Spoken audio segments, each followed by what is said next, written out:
Dari informasi topik pilihan, berikutnya kami akan mengajakkan untuk menyimak informasi emiten pilihan yang berhasil dihimpun oleh tim redaksi kami. Kali ini dari INKP, pemirsa, secara teknikal pergerakan saham INKP di sepanjang tahun 2020, termasuk beberapa saham yang sudah mengalami penguatan yang cukup signifikan. Kita akan coba update secara fundamental informasi terbaru yang berkembang terhadap INKP. Di mana PT India Kiat Pulp and Paper Tbk atau INKP akan menerbitkan obligasi berkelanjutan tahap 1 dengan target bisa meraup dana 3,56 triliun rupiah. Penerbitan obligasi ini merupakan bagian dari penawaran umum berkelanjutan 1 INKP dengan total target dana sebesar 10 triliun rupiah. Penerbitan obligasi ini merupakan bagian dari penawaran umum berkelanjutan 1 INKP. Rincian obligasi berkelanjutan 1 tahap 3 ini terdiri dari seri A memiliki nilai pokok 504,63 miliar rupiah. Obligasi dengan tenor 370 hari ini menawarkan tingkat bunga tetap 8 ulang. Obligasi dengan tenor 370 hari ini menawarkan tingkat bunga tetap 8,5% per tahun. Seri B memiliki nilai pokok 2,47 triliun rupiah. Obligasi dengan tenor 3 tahun ini menawarkan tingkat bunga tetap 10% per tahun.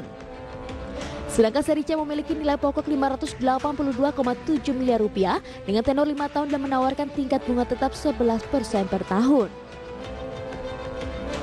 Berdasarkan informasi tambahan ringkas obligasi yang diterbitkan INKP akan menggunakan 60% dana penerbitan obligasi untuk pembayaran angsuran utang Indah Kiat berupa pokok pinjaman atau bunga. Sisanya akan dipergunakan untuk modal kerja perusahaan secara detail untuk pembelian bahan baku, bahan pembantu produksi, energi dan bahan bakar, barang kemasan serta biaya overhead. INKP akan menawarkan obligasi dengan peringkat ID Plus pada 3-4 Desember 2020, tanggal penjatahan ditetapkan pada 8 Desember. Sedangkan distribusi obligasi secara elektronik pada tanggal 10 Desember, obligasi ini dicatatkan di Bursa Efek Indonesia pada tanggal 11 Desember 2020. Berbagai sumber, IDX Channel.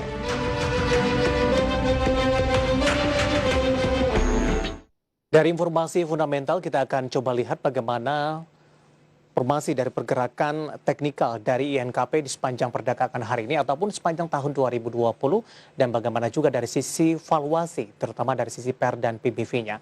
Langsung saja kita ke grafis yang pertama. Kita akan coba lihat bagaimana pergerakan intraday tradingnya untuk INKP di sepanjang perdagangan hari ini.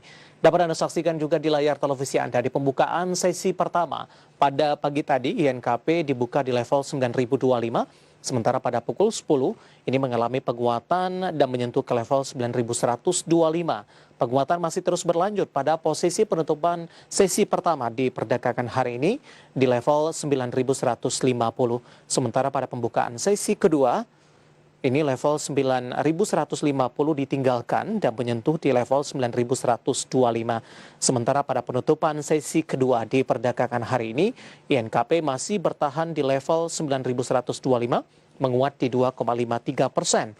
Sementara untuk pergerakan day range-nya di sepanjang perdagangan hari ini, posisi terendah ada di 9.025, sementara posisi tertinggi INKP sempat menyentuh ke level 9.225.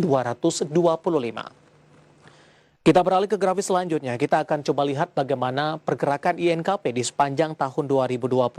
Mulai dari Januari sampai dengan pada perdagangan hari ini. Dapat Anda saksikan juga di layar televisi Anda. Di Januari masih berada di level 7.000-an, tepatnya di 7.625. Februari, Maret, April ini mengalami tekanan yang cukup dalam, bahkan sempat menyentuh ke level 4.000-an. Di Mei mencoba untuk kembali bangkit dan di Juni masih melanjutkan penguatan setelah mengalami koreksi di April. Sementara di November ini sudah menyentuh ke level 9.125. Ini dari Januari sampai dengan November penguatan yang terjadi untuk INKP sudah cukup signifikan, dan kalau kita tarik garisnya dari November sampai dengan 2 Januari ini sudah melampaui level tertinggi sebelumnya di 7.625. Posisi penutupan sesi kedua di perdagangan hari ini ada di 9.125. Dari teknikal kita akan coba lihat juga bagaimana dari sisi valuasi untuk indikator lainnya, pemirsa.